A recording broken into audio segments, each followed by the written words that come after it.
今天来聊聊日本占领台湾的往事，有没有发现这个剧本超像一桌狼人杀，桌上的玩家各怀鬼胎？首先，狼人是谁？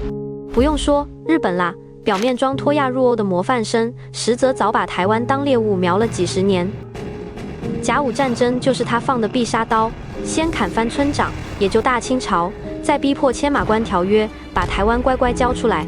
更扯的是，他还说要把台湾变成文明之地。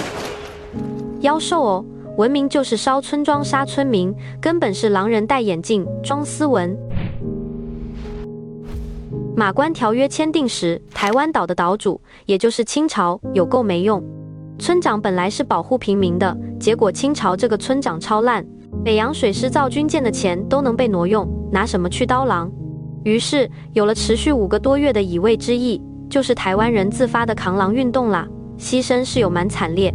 也给狼人造成不小杀伤，据说日本军人的死伤人数过万，这个数字甚至超过了甲午海战。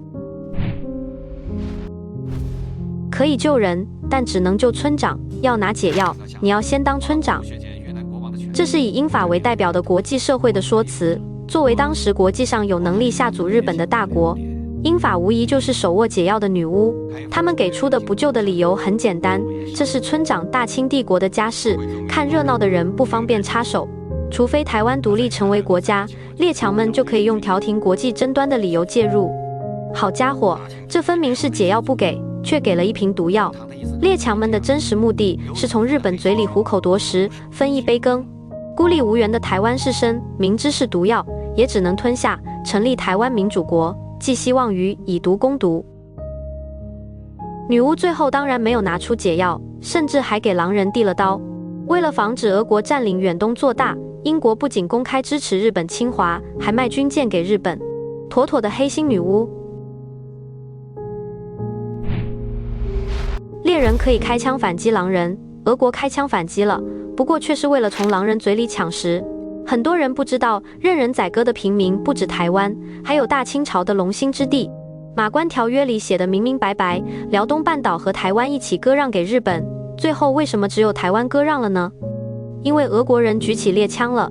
俄国担心日本占辽东半岛威胁自己在远东的利益，联合列强逼迫日本交出辽东半岛，硬生生把已经吞进日本人口中的平民拽了出来。